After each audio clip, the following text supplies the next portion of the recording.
Niining panahon nga ang putling ebanghelyo gihagit sa mga hiwi nga pagtulunan. Kinahanglang mo barog ang mga tinuna ni Kristo sa pagpakigbisog sa paglaban sa pagtuo nga makausa ug alang sa tanang panahong gihatag sa Dios ngadto sa iyang katawhan. Mao'y hinungdan nga namugna kining tulumanon ang putling ebanghelyo. 30 minutos nga pagsabwag sa tinuod nga ebanghelyo kauban ni Pastor Jeremias hangad ang putling ebanghelyo. Ang putling ebanghelyo. Ang putling ebanghelyo.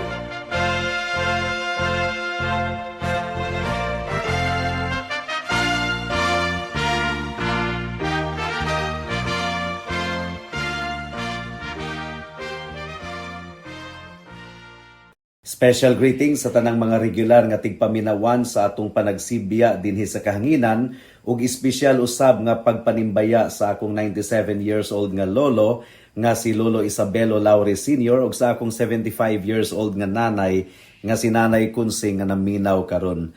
Alang sa pagpamalandong sa pulong sa Ginoo, please turn with me to Jeremiah chapter 17 verse 9. Ang giingon dinhi, ang kasing-kasing limbungan kaayo labaw sa tanan, ug hilabihan kaayo kadautan, kinsa ang makasabot niini. And then Mark chapter 7 verse 21 hangtod sa 23. Ang giingon dinhi, kay gikan sa kinasuluran, gikan sa kasing-kasing sa mga tawo, mugawas ang mga dautang hunahuna, mga pagpanapaw, mga ginadiling pagpakighilawas, mga pagpatay, mga pagpangawat, pagpangaghop, pagkadautan, pagpanglimbong, kaulag, dautang mata, pagpasipala, garbo, kabuang, kining tanan dautang mga butang nagikan sa kinasuluran ug nagpahugaw sa tawo. May the Lord bless the proclamation of His word at this moment. Mga higala, kung aduna may haum kayo nga description nga ilarawan sa mga katawhan sa atong panahon karon, kini mao ang pagdumili sa pag-atubang sa kamatuuran mahitungod sa kaugalingon. Ang atong kultura karon nag-promote na sa kining gitawag og self-esteem, kining pagdayig sa kaugalingon, self-actualization ug ang pagtuo nga adunay nitibong pagkamaayo sa atong kasing-kasing. Kung aduna may dautan nga atong nakita sa atong katilingban, atong basulon ang atong palibot, atong basulon ang edukasyon, atong basulon ang mga politiko, o atong basulon ang atong ekonomiya. Apan kung aduna may usa ka butang nga nagdumili gayud ang mga tawo nga tan-awon kini sa matuod gayud nga pamaagi, mao ang pagtan-aw sa sulod sa atong kasing-kasing, mao ang pagtan-aw sa atong kinasuluran. Sa tinuod lang, kung aduna kitay gibati sa atong lawas, moadto kita sa doktor. Ug kung ang doktor honest, dili bakakon, mo diagnose siya, mo check up siya, daghang testing ang iyang pagabuhaton, unya iyang nadiskubrihan ang tumor ug iya kining isulti sa iyang pasyente. Apan kung mamugos ang pasyente sa pag-ingon nga himsog man kuno siya, healthy siya, wala siya'y sakit, bisan pa og adunay tumor nga nadiskubrihan sa doktor sa iyang lawas, kanang pasyentiha mga kaigsuonan gahi og ulo. Sa laktod nga pagkaistorya, wala sa iyang insakto nga panghuna-huna. Apan mga kaigsuonan, wala ba kamo masayod nga spiritually, mao kini ang ginabuhat sa minilyon ka mga katawhan sa tibuok kalibutan? Daghan kaayo ang muingon nga, ako adunay maayong kasing-kasing, dili man tingali ko perpekto, apan hinlo ako sa akong kinasuluran, maayo ang akong mga tinguha. Pero tanawon nato ang atong teksto niining taknaa mga kaigsuonan kay diagnosis gayud kini sa atong Dios. Ang Dios nagyud mismo ang nagdiagnose sa atong kalag.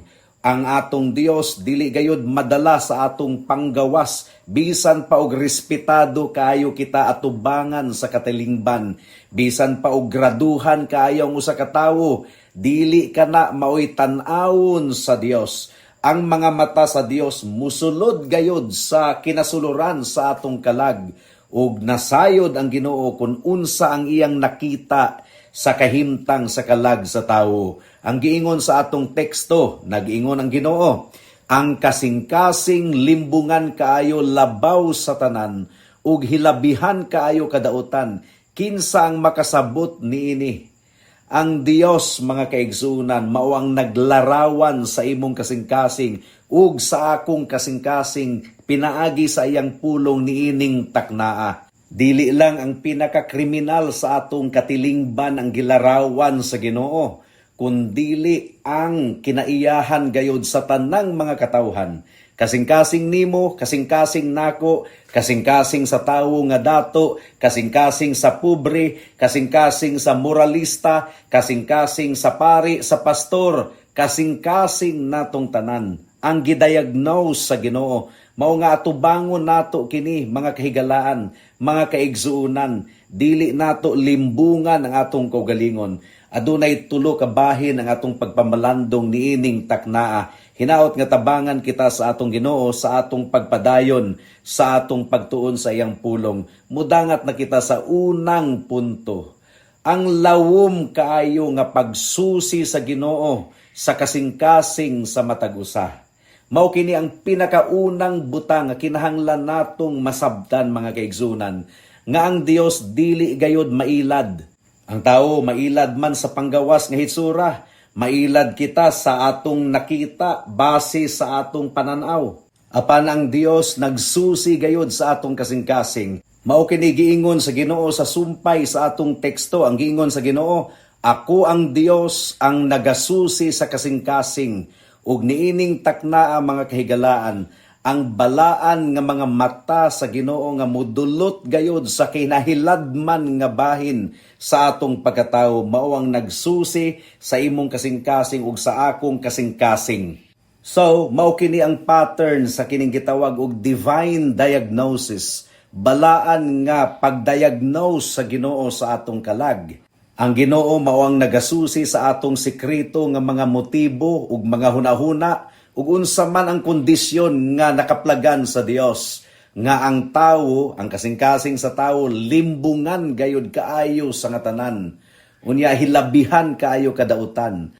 Ug unsa man ang ilusyon sa hunahuna sa tawo, ang tawo, mga kaigsuonan, naghuna-huna gayud nga mas maayo ang iyang kinasuluran kaysa iyang panggawas. Diba, kumon kaayo sa nga tanan sa mga tawo nga moingon nga, wala lang gyud ko ninyo mailhi. Inyo kong gihukman base sa inyong nakita sa panggawas. Pero kung mailhan gyud ko ninyo sa akong kinasuluran, limpyo ni. Wala lang gyud ko ninyo mailhi. Apan higala ang Dios nasayod gayod kaayo sa sulod sa atong kinasuluran.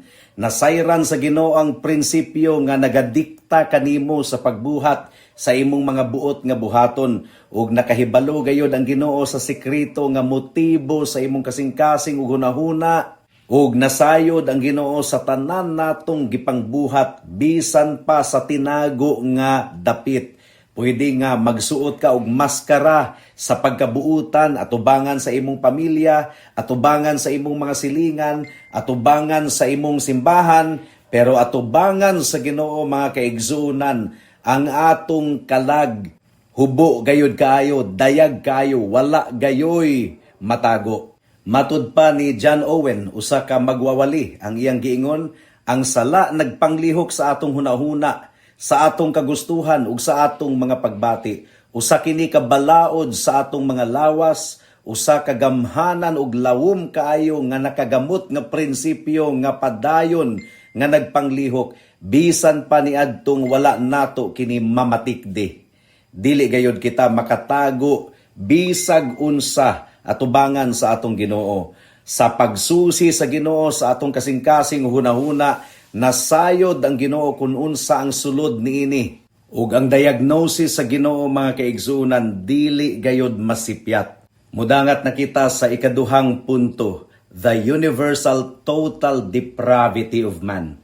Unsa may buot ipasabot niining total depravity? Ang buot ipasabot niini, mga kaigsuunan, walay bahin sa atong lawas, kalag ug espiritu nga wala na corrupt sa sala, nga wala na hugawi sa sala. Wala giingon sa Ginoo nga ang kasing-kasing murag napiang lang or na damage lang or mura og aduna lay balatian ang giingon sa Ginoo sa atong teksto, ang kasing-kasing sa tawo hilabihan gayud kaayo kadautan.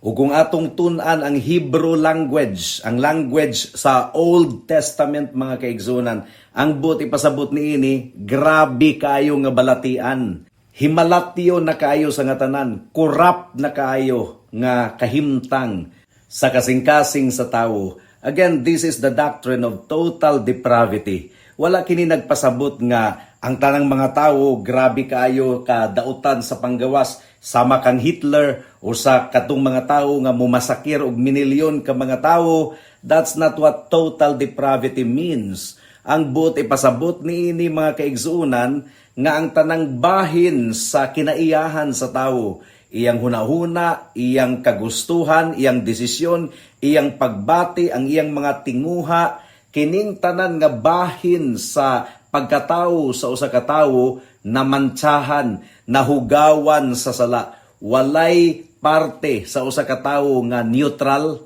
nga dili dautan dili maayo. No, tanang bahin sa pagkatawo sa usa ka tawo dautan gayod, na mantsahan, nahugawan sa sala. Mao kini ang gipasabot sa atong Confession of Faith, ang Summarium Fidei Christianae Filipinas, or the Summary of the Christian Faith Philippines, Chapter 6, Paragraph 2. Ang giingon dinhi mga kaigsunan, kitang tanan nahimong patay diha sa espiritu ug hilabihan gayud kahugaw sa matagbahin sa atong hunahuna, lawas ug kalag.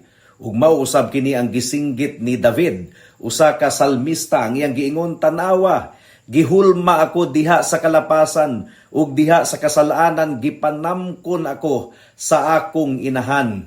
Ang sala mga kaigsunan, wala nato kini makuha gikan sa uban or masundo gikan sa uban. Ang sala ato kining napanunod sa atong unang ginikanan nga si Adan ug si Eva.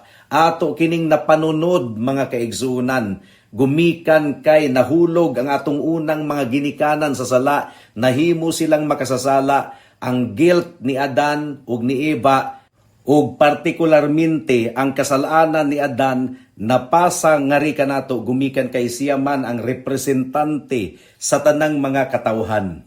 Imagine nga adunay usa ka tawo nga nakakita og halas nga natulog sa usa ka bugnaw nga dapit, iya kining gipudyot ug iyang gidayig nga nindot kaayo sa nga tanan ang kolor niini, ug miingon siya nga, oh, dili man ni delikado nga halas.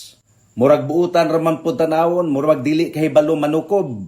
Apan sa dihang ang halas napukaw gayod sa tinuuray nga pamaagi, nanukob kini ug namatay katong tawo nga midayig sa halas initially. Ang kasing-kasing nato mga kaigsuunan, sama ni adto nga halas. Basin og nagtuo ka nga maayo ka nga tawo, buutan ka, gumikan kay wala man ka nakapatay, wala man ka nakapangawat, wala ka nakapangabit sa dili nimo asawa or bana. Adunay pagpasabot si Charles Spurgeon niini mga kaigsunan. Kinsa man ni si Charles Spurgeon, gibansagan kini siya nga prinsipe sa tanang magwawali, kay maayo kay muwali. Ang giingon ni Charles Spurgeon, ang hinungdan nganong wala ka makabuhat niining maong dagkong mga krimen, dili tungod kay aduna kay mas maayo nga kasing-kasing kaysa ubang mga tawo. Kini tungod ra gayod kay wala nimo maatubang ang dagko kaayong mga pagtintal nga maoy makapagawas niining mga salaa. Ang liso sa matag sala nga nailhan sa katawan, hilom lang nga nagpungko sulod sa imong kasing-kasing, naghulat lang sa insaktong kahimtang aron kini makahunat. Ug kung honest lang gayud kita mga kaigsunan, dili nato ilimod sa atong kaugalingon kini nga kamatuoran. Tinuod gayud ang giingon ni Charles Spurgeon nga ang sala galumlom lang sa atong kinasuluran, naghulat lang og insaktong panahon nga makahunat kini. Makuratan na lang kita, makuratan na lang ang mga tawo sa atong palibot nga mabuhat day nato kini. And this leads us to the third point of our meditation at this moment. Ang dili gayud matupngan nga pagkalimbungan sa kalag sa tawo. Mao kini ang giingon sa atong teksto, ang giingon din hiyo, ang kasing-kasing limbungan kayo labaw sa tanan. So, kung giingon nga labaw sa tanan, wala gayoy makatupong ug wala gayoy makapilde sa pagkalimbungan sa kasing-kasing sa tao. Bakakon kayo ang kasing-kasing sa tao, nga bisan gani ang atong kaugalingon malimbungan sa atong kasing-kasing. Grabe kayo kadanlog ug ka mangililad ang atong kasing-kasing. Adunay gahom ang atong kasing-kasing sa pagtabon sa tinuod nato nga kahimtang. Wala pa gyud nato makit-i ang atong kasing-kasing sa tinuod niini nga kolor. Mao man gyud kini ang kamatuoran mga kaigsunan. Mao nga gailusyon kita nga hinlo kita nga buutan kita, maayo kita nga tawo, gumikan kay atong kasing-kasing, maantigo gayud kaayo nga mulimbong bisan pa sa atong hunahuna. Can you imagine ang tawo nga selfish kaayo, kaugalingon lang ang gihunahuna, ang iyang tawag niini nga sala, self-care. Giatiman lang nako ang akong kaugalingon, unya ang garbo gipulihan sa tawo og self-respect. Pero garbo gyud kana, gitawag lang niya og self-respect para dili kayo maot paminawon. Pero garbo na, maantigo gayud kayo ang tawo mutabon sa tinuod nga kahimtang. Ang tawo nga giharian og pagdumot sa iyang kasing-kasing, iya kining tabun-tabunan, moingon siya nga righteous indignation. Matarong nga kasuko ang akong gibati, pero gadumot kaayo siya sa iyang isig katawo. Maayo gayod kay mulimbong kasing-kasing sa tawo sa iyang hunahuna. Mao kini gipasabot ni John Calvin kanato. Si John Calvin mga kaigsunan usa kini ka pastor magwawali nga famous sa tibuok kalibutan. Ang iyang giingon, ang hunahuna sa tawo kung buot hunahunaon, walay katapusang paktorya sa mga Dios-Dios ug ang kasing-kasing dili gayod matugkad ang kalawom sa pagkamangililad niini. Grabe. Mura ra na og usa ka tawo nga adunay peke nga 1,000 peso bill, 50 ka buok. So aduna siya 50,000. So sa iyang hunahuna, baga ang iyang bulsa, luag ang iyang kahimtang, sa iyang hunahuna, iyang gikumbinsi ang iyang kaugalingon nga aduna siya kwarta. Apan sa pag-adto niya sa grocery, mubayad na siya, gisusi ang iyang kwarta ug napamatud-an nga peke mga kaigsunan. Mausab kini ang kasing-kasing sa tawo. Ang tawo gibuutanan kayo sa iyang kaugalingon. Buutan kayo siya sa iyang pamati. Pero pag atubang niya sa balaod sa Ginoo, kung ablihon ang balaod sa Ginoo, diri na makita ang katag, diri na makita ang iyang pagkadautan. Matod pa ni Pablo, pinaagi sa balaod, masayod ang tawo nga siya makasasala. Ug mao kini ang hinungdan mga kaigsunan nga ato gayud nga giwali ang balaod sa Ginoo, ang 10 Commandments, ang pulong sa Ginoo, gumikan kay pinaagi sa pulong sa Ginoo, pinaagi sa iyang balaod, masayran sa mga katawhan nga sila makasasala aron sila maghinulsol ug mudangup kang Kristo. Si Pablo na gayod ang nagpasabot kanato niini sa Romans chapter 3 verse 20. By the law comes the knowledge of sin. Adunay mga taong nangutana, ngano man si Pastor Jeremiah nga kanunay manggawali sa balaod sa 10 Commandments? Di ba? Wala na ta karon sa balaod, nakita sa grasya na karon. Si Pablo nagani gyud ang nagpasabot nga kinahanglan gayod nga iwali nato ang balaod, gumikan kay pinaagi sa balaod, masabdan sa mga katawhan nga sila makasasala at tubangan sa Ginoo, nga nahiilalom sila sa tunglog kapungot sa Ginoo aron sila maghinulsol without the confrontation of the law. Ang mga tawo gibuutanan kayo sa ilang pamati, sa ilang kaugalingon. Matarong gayud kaayo sila sa ilang pagpaminsar, sa ilang pagpamati, sa ilang kaugalingon. Pinaagi lamang sa balaod, makita sa tawo ang tinuod niya nga kahimtang. Matud pa sa Romans chapter 7 mga kaigsunan, sa wala pa ang balaod, buhi si Pablo sa iyang pamati. Apan sa dihang nadungga niya ug nasabta niya ang tinuod nga kahulugan sa balaod, namatay siya. But pasabot, iyang nakita nga wala gayod siya'y ikabuga at tubangan sa Ginoo. Wala siya'y ikapasigarbo, tinunglo siya, ug nakita niya nga si Hesukristo lamang ang iyang paglaom. Si Kristo lamang ang adunay pagkamatarong, siya lamang ang nakasunod sa tibuok balaod sa Dios, ug iyang gibayran pinaagi sa iyang dugo ang silot sa balaod nga kita unta ang takos nga mudawat niini. higala mao kini ang mensahe sa ebanghelyo. Mudangat na kita sa mga aplikasyon alang sa mga magtotoo atong susihon kanunay ang atong kasing-kasing. Giwarninga na kita sa Biblia nga ang atong kasing-kasing limbungan busa atong susihon ang atong kasing-kasing ug ato kining atubangon sa tinuuray gayud mga kaigsuunan. Niadtong gisusi ni Pablo ang iyang kasing-kasing sa Romans chapter 7, ang iyang konklusyon, kay nasayod ako nga sa akong sulod, nga ang buot ipasabot dinhi sa akong unod, walay nagpabilin nga maayong butang. So atong susihon ang atong kasing-kasing ug hunahuna ug kung atong makaplagan ang pagkadautan niini, mudangup kita sa Ginoo alang sa iyang paghinlo ug alang sa iyang kapasayloan. Atong isalikway ang espirituhanon nga garbo mga kaigsunan. Wala kitay ikapasigarbo atubangan sa Ginoo. Ug atong ilhon nga kung dili lang pinaagi sa grasya sa Ginoo, nakabuhat na gayud unta kita og dautan kaayo nga butang. Salamat sa Ginoo kay iyang gipreserbar ang atong kinabuhi hangtod karon. Now, sa dili pa kita mutapos sa atong pagpamalandong niining takna, kinahanglan nga atong istoryahon ang mga wala pa diha kang Kristo. Mao kini ang direkta nga pangutana gikan sa pulong sa Ginoo kanimo higala. Nagtuo ba ikaw sa testimonyo sa pulong sa Ginoo mahitungod sa imong kalag? Ang giingon sa Ginoo, ang imong kasing-kasing hilabihan gayud kaayo ka mangililad ug hilabihan kaayo kadautan.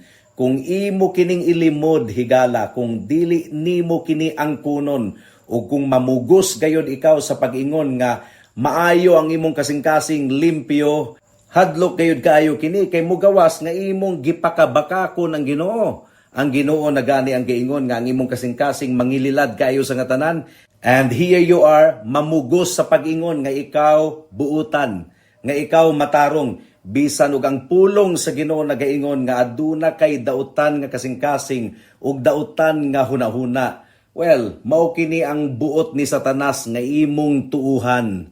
Gikumbinser gayud kaayo ikaw ni Satanas higala nga maghunahuna nga buutan ka aron ka dili mo dangup kang Kristo. Mao nga gibutahan ni Satanas ang hunahuna sa bagang katawhan sa tibuok kalibutan. Gibuutanan kayo sila sa ilang kaugalingon ug ang resulta niini dili sila mudangup kang Kristo alang sa kaluwasan. Dili sila musalig sa pagkamatarong ni Kristo ug dili sila musalig sa gibuhat ni Kristo didto sa krus sa Kalbaryo. Asa man sila nagsalig sa ilang kaugalingon nga gibuutanan gayud kayo sila sa ilang kasing-kasing. Pero higala, ang pulong sa Ginoo dili mamakak. Ang imong kasing-kasing hugaw gayud kaayo sa nga tanan.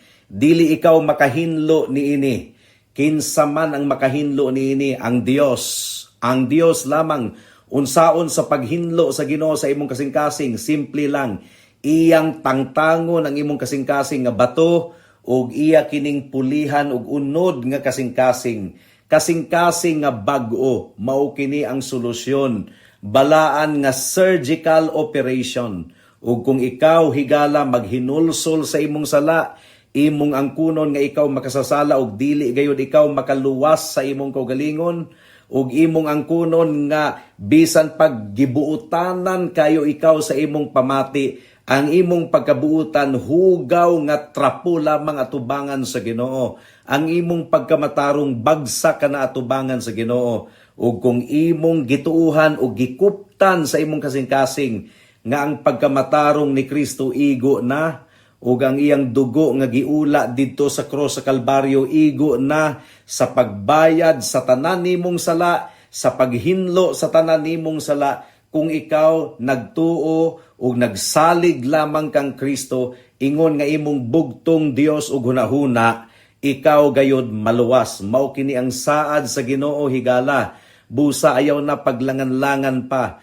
Pag hinulsol sa imong sala, dangup kang Kristo, dawata siya, saligi siya, ingon nga imong bugtong Dios ug manluluwas, ug ikaw maluwas. Buhata kini karon kay basin ug ugma, ulahin na ang tanan. Amen.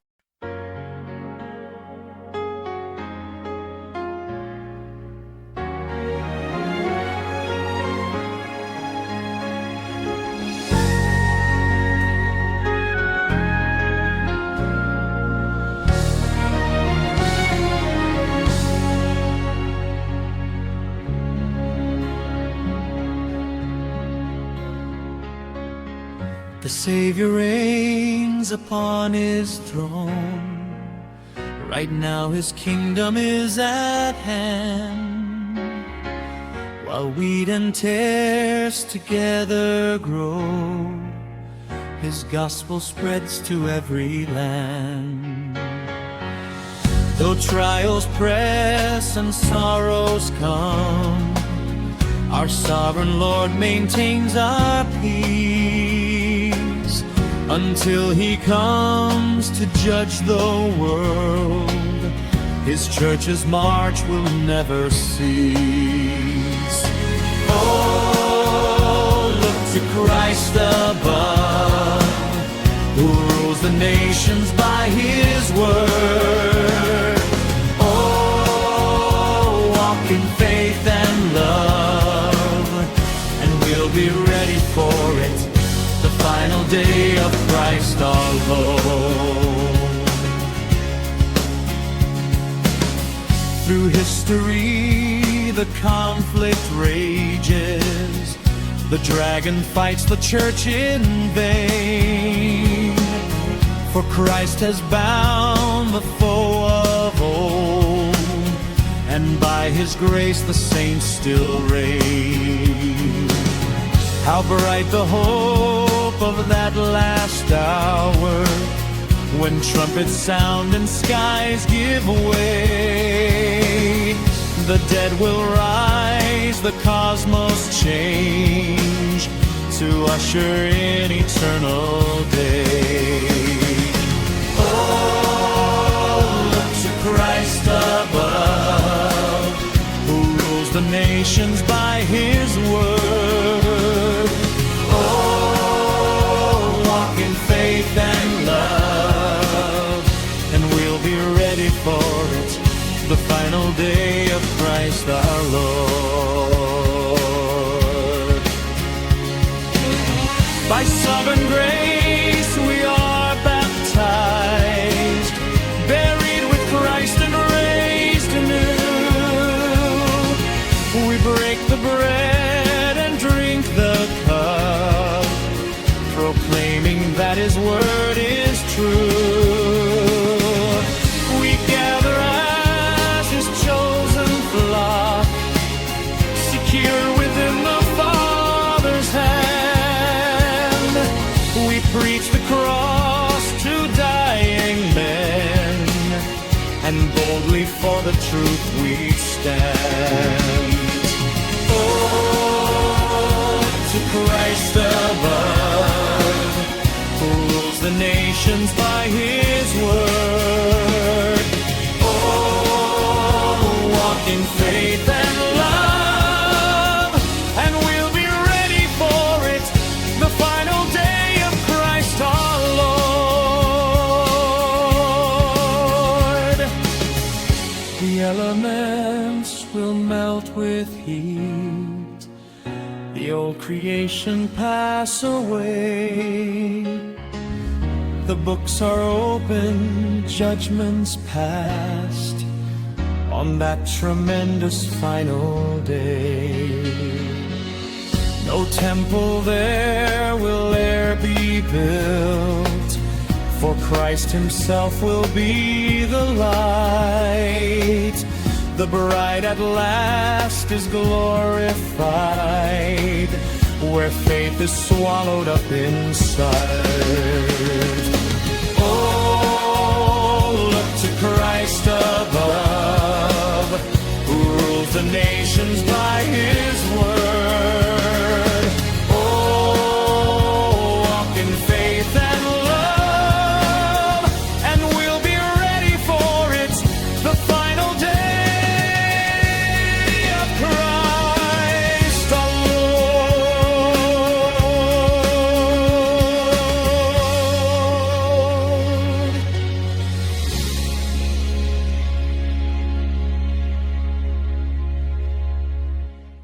Alang sa dugang nga mga pangutana, mahimong mo text kang Pastor Jeremias hangad sa 0935-744-3030.